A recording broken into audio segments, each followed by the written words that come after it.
It's been 75 years now since President Harry Truman nicknamed the 80th U.S. Congress the Do-Nothing Congress. Actually helped him very much in his re-election campaign.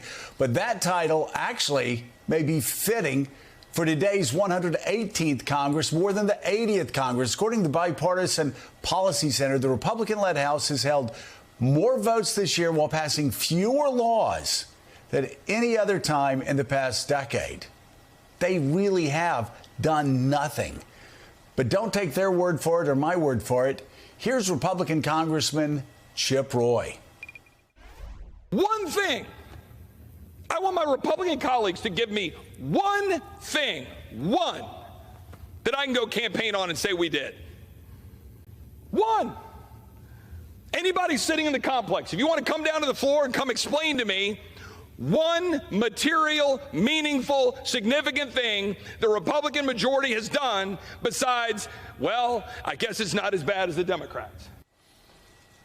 With us now, let's bring in congressional correspondent for the New York Times, Annie Carney. She details the political paralysis stemming from the House Republicans taking over in her new piece.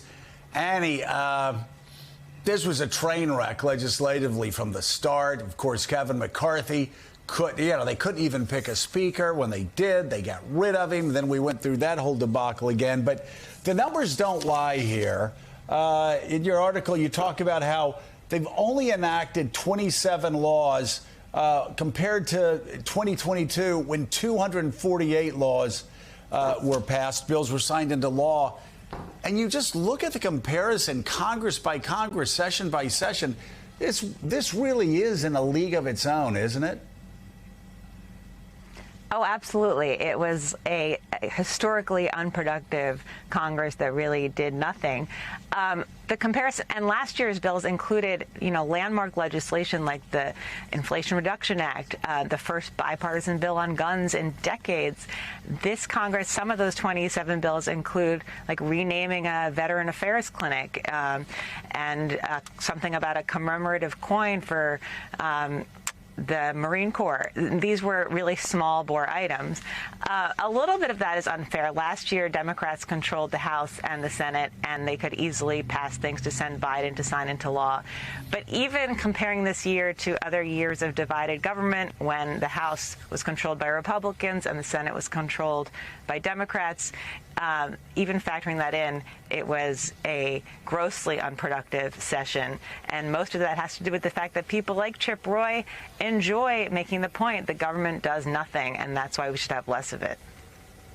Yeah, Annie, I was going to say, how can you call it unproductive when it produced the likes of George Santos, who gave us so much drama? But isn't the goal here to do nothing? Like, isn't that the entire point of why Republicans took over, is just to basically stop everything from happening? And in that case, isn't what we're talking about a sort of mission accomplished here?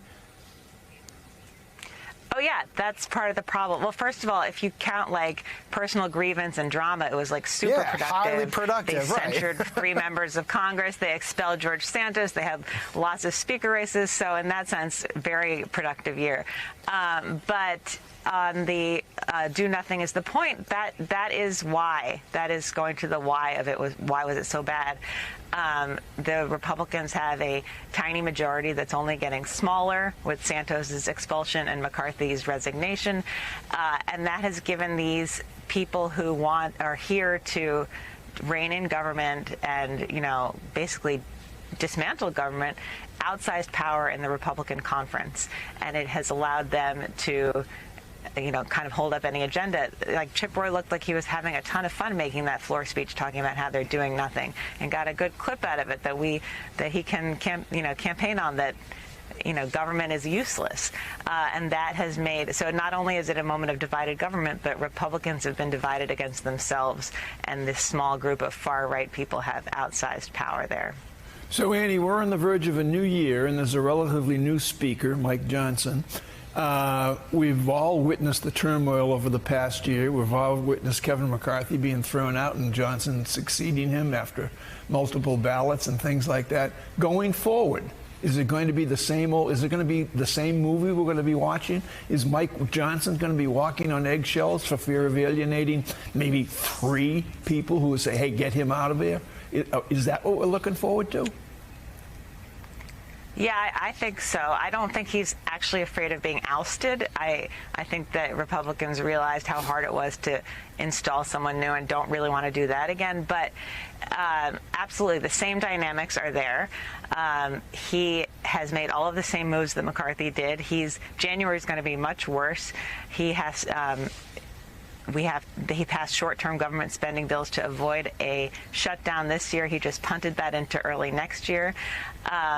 The far right is mad at him for the same reasons that they were mad at McCarthy. They are pulling the same moves to demonstrate that by voting down rules on the House floor, which is something also that's never happened really before this Congress, never happened to the past 3 speakers. So yes, I think that the dynamics haven't changed. The majority in the House has gotten smaller. Mike Johnson so far is proving to be a pretty indecisive leader, and despite being like from the far right of the party, they're already very angry with him. The honeymoon is over. I don't think anyone should expect next year to be any more productive than this one.